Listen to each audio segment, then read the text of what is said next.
Chapter 1. March 31st, 9:59 p.m. I should have stayed in California. It was 70 degrees in San Diego yesterday, almost orange on the weather map. It snowed here last week, and then the DePaul University kids showed up in swimsuits at Wrigley for the Cubs game today. I was stuck next to a screaming troop of baboons. They distracted me from a good game. One yammering monkey spilled beer on my scorecard. I hate it when my scorecard gets smudged. I like a neat scorecard. If I sit near that profane waste of human life again, and he howls at drunk girls in bikinis the whole game, I will kill him. I wonder if he's bright or ever sober enough to realize that's not a figure of speech when I use it. Maybe I'll teach him what the word exsanguination means. A slice to the femoral artery would be a simple and effective lesson. Much too kind for him, really. He spilled beer on my scorecard. I can't figure out what to wear in this wasteland of broken asphalt. I left my jacket at home when I went to the art museum 2 days ago. I froze on the walk over. It almost hurt as much as suffering through the Mark Rothko exhibit. I think I know why he killed himself. That's not art. That's misery with a straight edge. Then I put my jacket on the same afternoon and was sweating. I don't like to sweat when I'm not in my workout clothes. Chicago weather. Why would anyone want to live here? I should be able to help a few of the city's denizens find ultimate relief. My days of living in self-imposed limbo are coming to an end. 6 months of restraint and anticipation. Painful. Excruciatingly painful. Being denied of what is rightfully mine. Not being able to experience my life in full. It has been torture to my soul. But you don't do what I do without a precise and careful system, and personal discipline. I am rich in both. That's what makes me unique, special, a force above all others. They don't have a clue as to who I am and all I've accomplished yet. That's good. But that makes me feel sad, too. My signature artistry will never be on exhibit for the world to marvel at. I suspect certain law enforcement agencies know I exist by now. I would certainly hope so. But what can they do about it? Nothing. I'm too careful, too meticulous, too good. Someone is sitting behind a computer right now looking for me and wondering where I'll show up next. I bet I'm driving him crazy. Maybe it's a her. Tomorrow is April Fool's Day. Fools indeed. Here I am, sitting at the precipice of my next great work. Ready. I am back. The month of April. April is the cruelest month. T.S. Eliot. Chapter 2. Mom, I told you this isn't a good time. I've got to go. Honey, it's never a good time. I know, Mom, but it really isn't a good time this time. I have to go, now. My partner looks at me with utter incredulity. He's just bounced our car through a couple potholes, slammed the gear shift into park, and unbuttoned his sports jacket. I see him flip the snap on his holster for easy access to his Glock. I shouldn't have picked up Mom's call, but I thought I could get off the phone fast. She keeps nagging that I never pick up. Now I'm going to hear how I'm always the first to hang up. I can't win. Mom, I'll call you back. I'm getting off right now. You'll be at Jimmy and Kaylin's Sunday? Yes, Mom, I have. And church? I don't get to answer because Dawn reaches over, snatches my cell phone from my hand, and hits the red end call button. I wonder if it's possible to make the sound of slamming the phone down by hitting the button with force. If so, Dawn just did it. Mom is going to have to wait, Kristen. He isn't going to hang around all day waiting for us to say hi. Let's get in there, now. A surge of adrenaline courses through my body as I step out of the car, touch the gun that's holstered on my side one more time, just to make sure it hasn't mysteriously disappeared, snap and unsnap the top strap, and head into the gas and grub, game face on.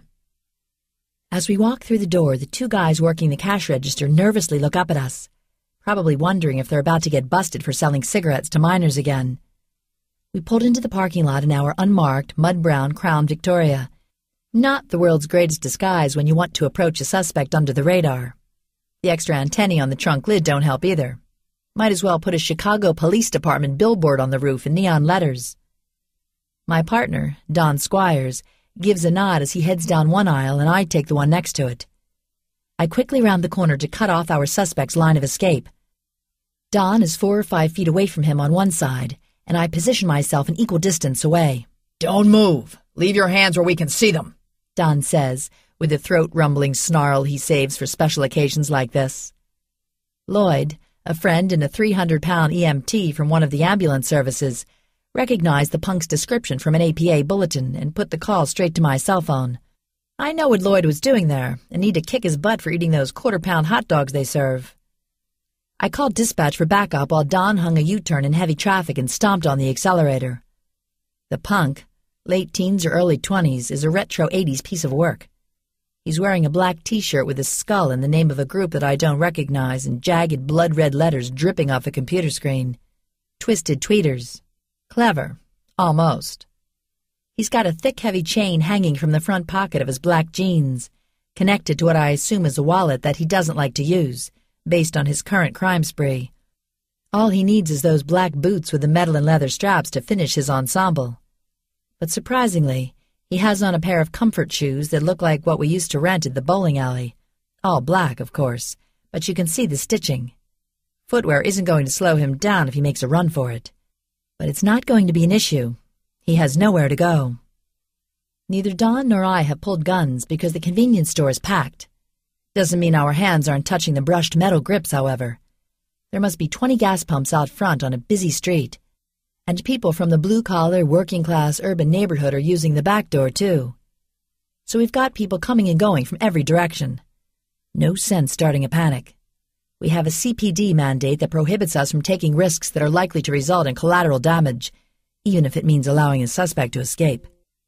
Not that that's happening today. I'm staring at the punk's hands. If he even twitches anywhere near a pocket, my Beretta 96 is coming out in a hurry. The kid looks up to see Don holding up his detective shield. Even with the punk in near profile, I can see his glare of hatred. He mouths something to Don that I can't make out, but I'm guessing he's not complimenting him on his choice of ties this morning. Don bristles and they face off. I want to jam the kid's arm behind his back right now, but protocol says I wait for Don to issue verbal instructions. If the punk doesn't obey, then the leash comes off. Relax. Follow the rules. The punk is probably 6'1" and less than 170 pounds, soaking wet. Did I mention the tattoos and slouch? Even if he wasn't into armed robbery, which turned just short of lethal for the 77-year-old victim who fought back, I still wouldn't like this kid on sight. We're obviously not supposed to profile, but my daddy didn't raise a fool. This is a kid who screams anger and rebellion at the world without having to move his lips.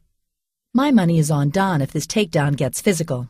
Heck, my money is on me if Don decides to turn around, pour himself a cup of coffee with 2 creamers, and leave the heavy lifting to me. I can take this punk. I'm not the greatest shot, but I've taken every hand-to-hand combat course the Chicago Police Department offers. The punk breaks eye contact with Don and then turns toward where I block the other end of the aisle. He slowly looks me up and down and smiles. I'll give the jerk credit for being cool under pressure. He rolls his eyes and blows me a kiss. He will pay for that. Suddenly, he slings a spinner rack filled with chips in Don's direction. As Don pushes the rack aside, the punk vaults over the condiment counter between us.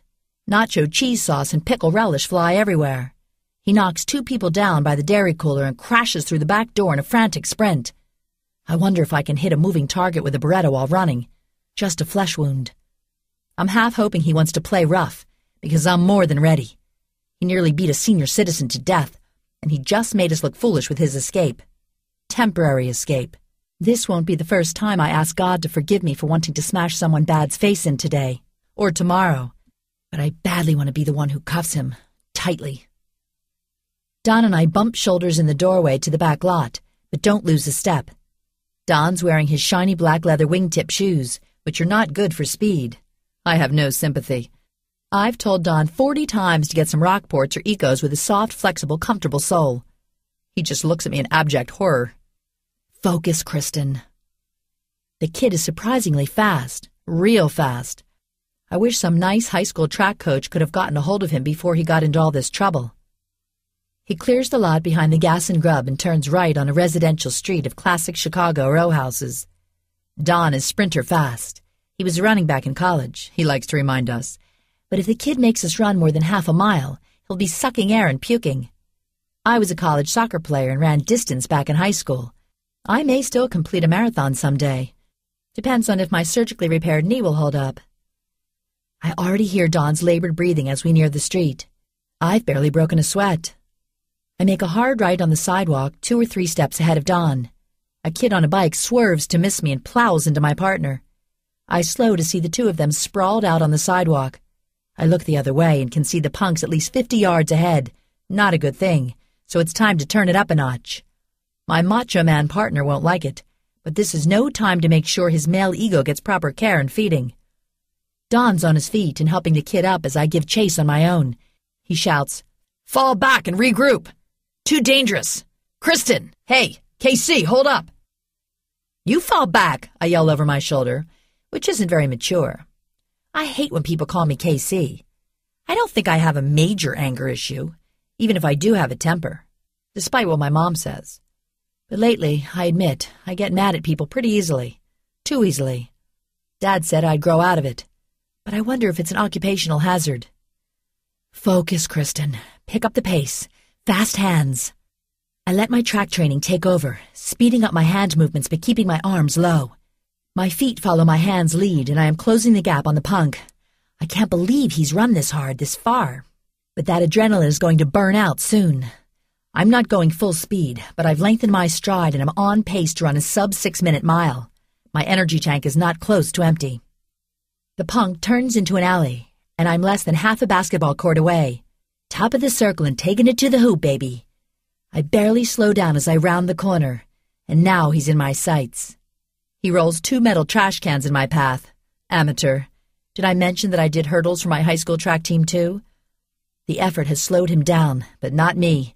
I am going to catch him soon, any way you look at it. He'll have to make a decision really soon. Fight or flight. The punk turns to face me, and he has a knife in his hand. So it's fight. Not only is he fast enough to make any high school track team in the city, he can just as easily get a part as a shark or jet in the high school's rendition of West Side Story. I'm mad he's managed to surprise me. Stupid. The knife has been his M.O. in all 3 of his known robberies.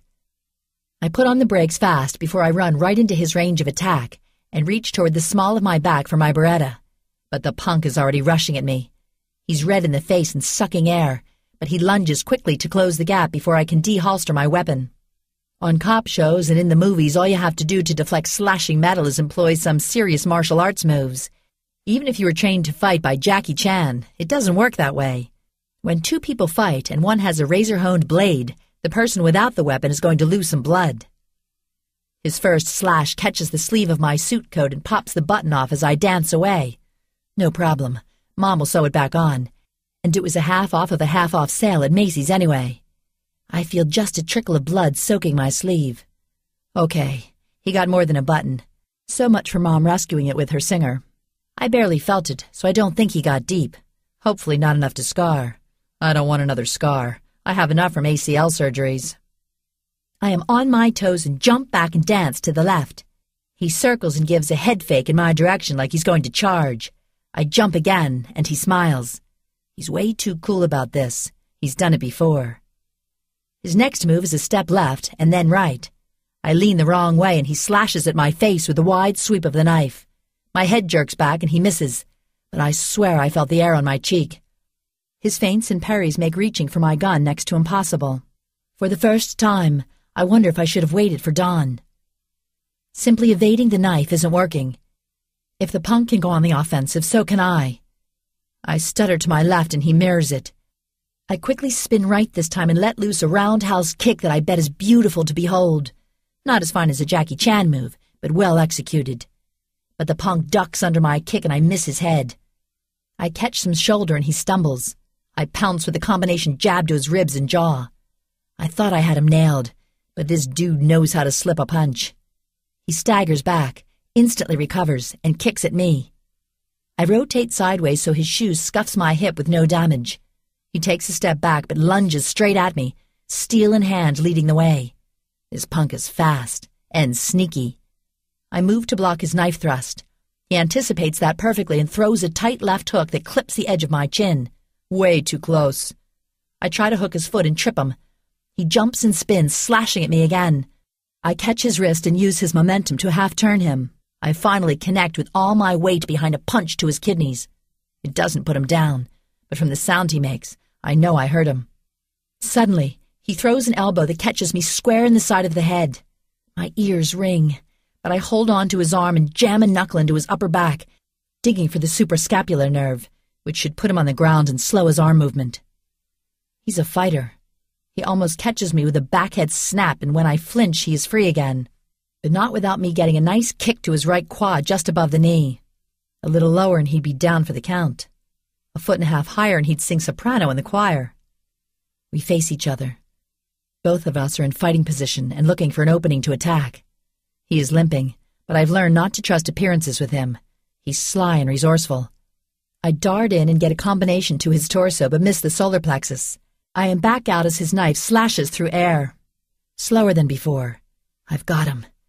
I'm crouched and ready to spin in either direction. Our eyes meet and lock.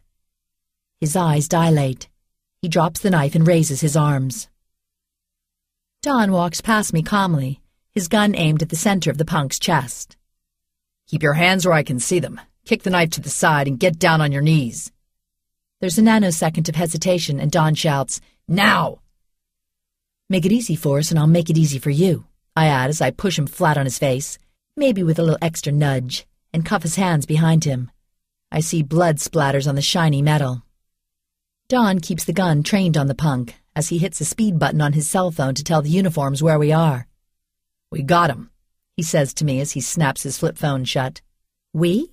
I ask him, but not loud enough or with enough conviction to start a fight.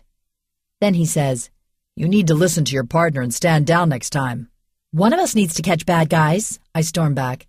"And by the way, it's only a flesh wound, so I'm fine. Thanks for asking how I'm doing." We glare at each other until his phone chirps again. Don's a great partner, and I won't stay mad. Neither will he. I don't think he will. I like that he is a big-time family guy. He's got an almost stay-at-home wife, and a girl, and a boy. Bless my poor dad's jealous heart. He just had me and my 2 sisters. Talk about a committed guy. Don doesn't smoke, drink, cuss, at least not much, which is saying a lot in our line of work. And great for me as a partner. He doesn't flirt and would never think about fooling around on his wife. I'm not trying to be presumptuous, but let's be honest. When you're a female in a male-dominated work environment, inappropriate things get hinted at, and sometimes not hinted, just said outright. What is it with some guys always testing the waters? Sometimes the married ones are the worst. Don has a finger stuck in his free ear and is growling directions to someone. He glances over where I lean against a big green trash dumpster, a blood-soaked sleeve. Is that guilt in his eyes? I hope so. I hear sirens heading our way. No time to fight with a partner. I roll back my sleeve to see how deep the cut is.